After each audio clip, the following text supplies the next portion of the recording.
Sayyid Ali Zainal Abidin yang populer, cucunya Rasulullah SAW, anaknya Sayyid Husain, putranya Sayyid Husain. Itu bapak saya kalau cerita, beliau itu sebetulnya sholat itu hanya ingin 2 rakaat. Setelah sholat 2 rakaat, ya Allah sebagai hadiah nikmat saya sholat 2 rakaat karena asik dengan engkau, saya akan syukur lagi sholat 2 rakaat.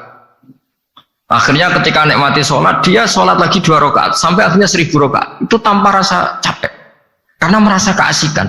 Masa momen seasik ini kemudian saya tinggalkan ya Allah, akhirnya sholat lagi.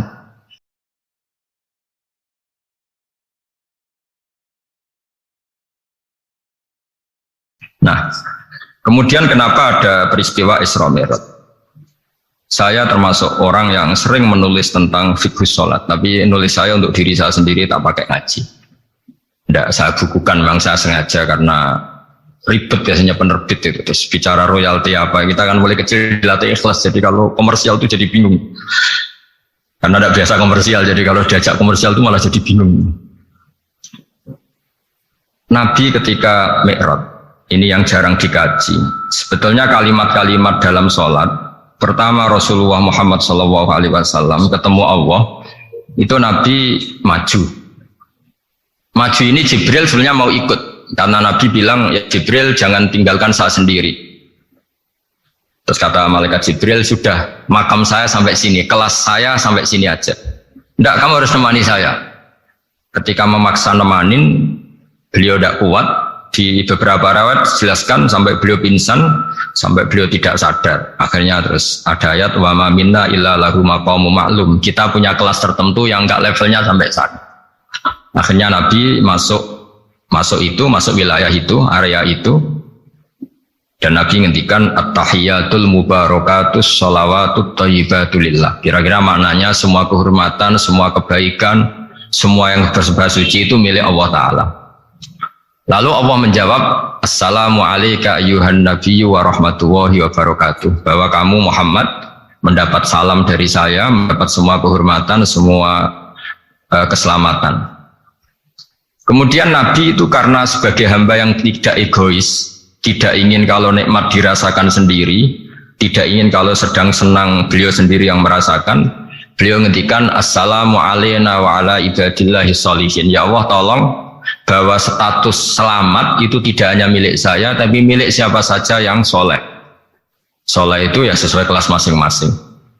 Setelah itu para malaikat melihat kebaikan Nabi yang seperti ini, melihat mentalnya atau keinginannya yang luar biasa untuk baik kepada semua orang, wa ala ibadillahi sholihin. Terus malaikat saat itu rame-rame bersaksi asyhadu alla ilaha illallah wa asyhadu anna muhammadar rasulullah. Catatannya apa di sini? Bahwa ternyata kesaksian tentang syahadat itu dimulai rasa tidak egois, merasa bahwa rahmat ini harus dirasakan semua orang.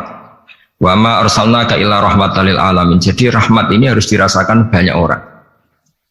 Kita tahu misalnya Islam melarang narkoba misalnya. Memang narkoba itu mengganggu, hampir semua kecelakaan rata-rata faktor supir itu narkoba. Begitu juga pembunuhan yang sadis, rata-rata efek dari pengaruh narkoba. Sehingga Islam keras sekali tentang narkoba. Dan alhamdulillah di Indonesia ditangani BNN yang sangat serius melawan narkoba. Nah, keputusan Islam melarang narkoba itu keputusan yang luar biasa, yang menjadi berkah bagi semua. Begitu juga keputusan Islam tentang melarang zina, melarang perbudakan, melarang penipuan. Dan Islam mendukung misalnya gerakan nikah, gerakan adil, gerakan keseimbangan dan kemanusiaan. Sehingga agama ini akan dinikmati siapa saja karena ajarannya. Lalu agama ini bisa nikmat, itu solusinya gampang menurut Rasulullah, yaitu sholat. Nabi itu kalau pusing menghadapi banyak hal, itu pasti keluar masuk, terus tanya sama istrinya, kapan waktunya sholat? Kapan Bilal datang? Dulu kalau mau waktu sholat, Bilal datang, ngetok pintu Nabi, ya Rasulullah sekarang waktunya sholat. Itu Nabi membahasakan sholat itu unik, ini tentang Mi'raj ya, karena hasilnya ya sholat tadi. Arifna ya Bilal. Arifna itu tolonglah bikin nyaman saya dengan sholat. Sebelum kita belajar sholat secara serius, gampang. Kalau kita misalnya menteri atau kita ajudan atau kita apa, Kayak apa asiknya kita kalau ngomong-ngomong sama presiden, ya, bercengkrama dengan presiden atau dengan menteri atau dengan kiai, dengan atasan. Sholat itu media di mana kita asik dengan Allah Ta'ala. Kalau kita bisa asik dengan atasan yang manusia, apalagi ini asik dengan Allah Subhanahu wa Ta'ala. Sehingga kita harus malu kalau sholat tidak asik. Kita ketemu orang yang kita hormati saja asik, masa ini ketemu Allah Ta'ala tidak asik. Sehingga dulu bawaannya orang dulu itu kalau sholat untuk tidak cepat itu harus diperintah. Dulu para nabi, para sahabat kalau sholat itu lama-lama. Sehingga sampai nabi yang turun tangan, wahai para sahabatku, kalau kamu jadi imam jangan lama-lama. Karena dulu semua orang itu penikmat sholat. Sehingga untuk tidak lama itu nunggu diperintah. Kalau kamu jadi imam jangan lama-lama, kasihan makmumnya itu. Nah sekarang alhamdulillah tanpa dilarang sudah cepat semua. Ini sudah ada kemajuan, ini sudah maju sekali ini, nggak usah dilarang sudah cepat. Dulu itu saking asiknya orang sholat, untuk supaya agak cepat itu harus ada perintah dari nabi. Kalau kamu jadi imam jangan lama-lama. Nah kita kalau sedang pas baiklah, pas waras lah kira-kira gitu. Kalau bahasa orang Pantura, saya ini orang Pantura, jadi kalau ngomong lebih keras, lebih vulgar. Normalnya orang sholat itu tidak bisa ngakhiri. Normalnya, saya ulang lagi, normalnya orang sholat itu tidak bisa ngakhiri karena ketemu zat yang kita cintai. Kita kalau ketemu orang yang kita hormati, yang kita cintai itu nggak bisa ngakhiri. Misalnya mungkin anak muda, contohnya ketemu pacar nggak bisa ngakhiri. Kita kangen sama temen, jagung nggak bisa ngakhiri karena asik. Nah ini ketemu Allah yang dipuja-puja, dipuji-puji, kemudian cepat ingin ngakhiri. Jadi ini kita agak aneh. Makanya orang sholat itu tidak bisa ngakhiri, dan itu normal. Sehingga dulu ketika Sayyidina Umar itu ditikam sama satu benda yang kayak pancing itu. Panah itu kan kayak pancing ya, jadi kalau masuk cepat tapi nariknya susah karena ada grendelnya. Itu tiap ditarik sakit, tiap ditarik sakit. Dan beliau bilang, nanti setelah saya sholat tarik. Beliau sholat nyaman, ditarik itu nggak gerak sama sekali karena dia sudah istighraq billah, sudah nyaman dengan Allah sehingga ditarik itu nggak kerasa. Dulu di daerah sini masih keluarga kita lah, masih keluarga kita semua. Ada seorang wali jadi imam masjid, itu di PHK sama takmirnya karena ketika sujud dia asik terus lama sekali sampai 30 menit, sampai santrinya bilang mbah sampun. Setelah itu rapat dihentikan. Ditanya, kenapa mbah sujud begitu? Saya tidak bisa mengakhiri orang nikmati sujud kemudian ingin berhenti. Nah, Sayyid Ali Zainal Abidin yang populer, cucunya Rasulullah SAW, anaknya Sayyid Husain, putranya Sayyid Husain. Itu bapak saya kalau cerita, beliau itu sebetulnya sholat itu hanya ingin 2 rakaat. Setelah sholat 2 rakaat, ya Allah sebagai hadiah nikmat saya sholat 2 rakaat karena asik dengan engkau, saya akan syukur lagi sholat 2 rakaat. Akhirnya ketika nikmati sholat, dia sholat lagi 2 rakaat sampai akhirnya 1000 rakaat. Itu tanpa rasa capek, karena merasa keasikan. Masa momen seasik ini kemudian saya tinggalkan ya Allah. Akhirnya sholat lagi. Sehingga ada seorang wali ditanya, kamu ingin masuk surga? Tanya, di surga ada sholat enggak? Enggak ada katanya. Wah kalau enggak ada sholat, saya enggak masuk surga. Terus dibilang, ya sholat aja. Terus dia mau masuk surga. Kalau kita akan kebalikan, kita ini masuk surga itu sebetulnya kita ngawur sekali. Ngawurnya adalah, boleh masuk surga, tidak ada sholat lagi, tidak ada puasa lagi. Jadi ini kan, kita ini jadi makhluk yang aneh. Jadi kita ini masuk surga senang karena sudah ada kewajiban apa? Sholat. Jadi ini agak aneh.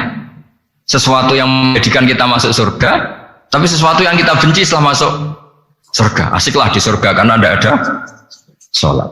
Nah, apapun kondisi kita harus latihan. Kita entah seberapa kadarnya ingin niru Rasulullah SAW ketika ngendikan wa qurratu aini fi sholat, nyamanku hatiku tentram kalau saya pas sholat.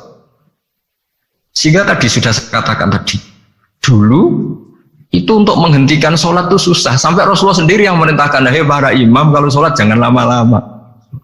Kalau sekarang, andai kan Nabi hidup di zaman sekarang pasti tidak ada pengumuman itu. Karena semuanya sudah cepat ya. Malah super kilat itu. Ada yang terawih 20 rakaat hanya berapa? 8 menit dulu ya.